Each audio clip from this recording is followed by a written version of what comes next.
Everyone, it's Michelle from A Simple and Perfect Plan. Thanks for tuning in today. Thought I'd share how I make my refrigerator oats.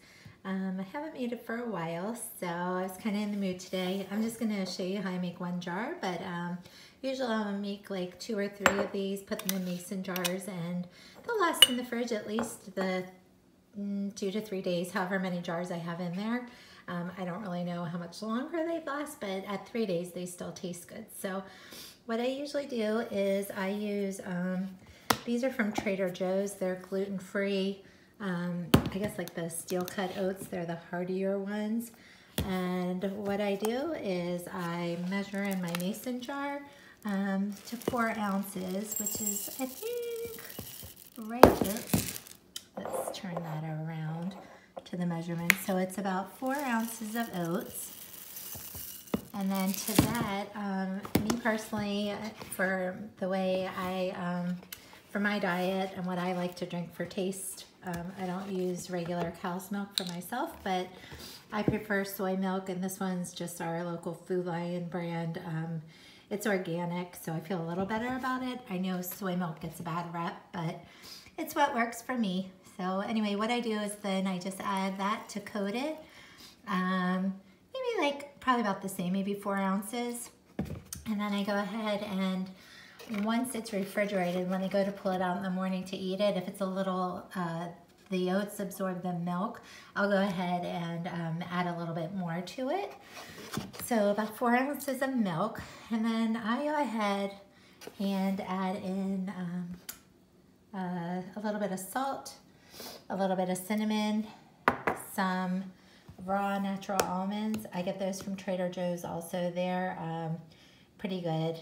Their price is really good on a pound of those, so I always keep those stocked in our pantry. What I'll do is put in a little bit of the salt and a little bit of cinnamon, maybe like, I don't know, 1/4 teaspoon or so, just enough, you kind of judge it.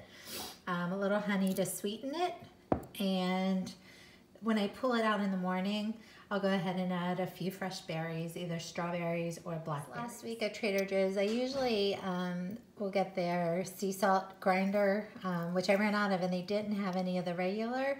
And I've been wanting to try the Himalayan pink salt crystals anyway, so that's what I ended up with this week.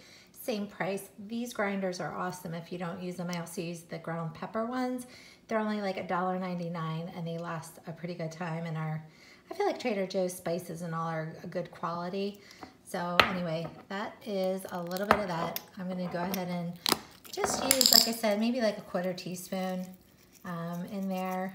And then a little bit of cinnamon.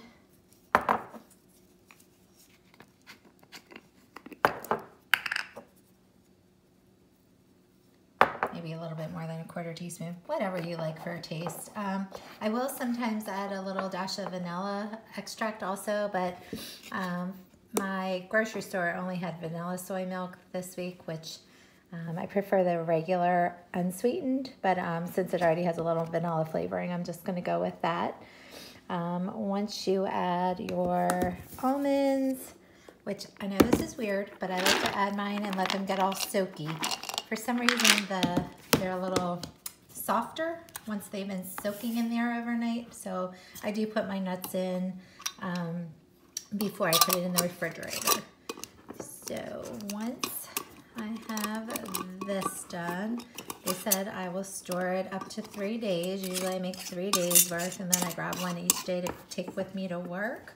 I do pull them out, add a little bit of extra milk to them if the milk has been absorbed, just to make it a little smoother consistency. And then I eat it cold. I just pull it out, take it with me to work, and eat it like cold to room temperature.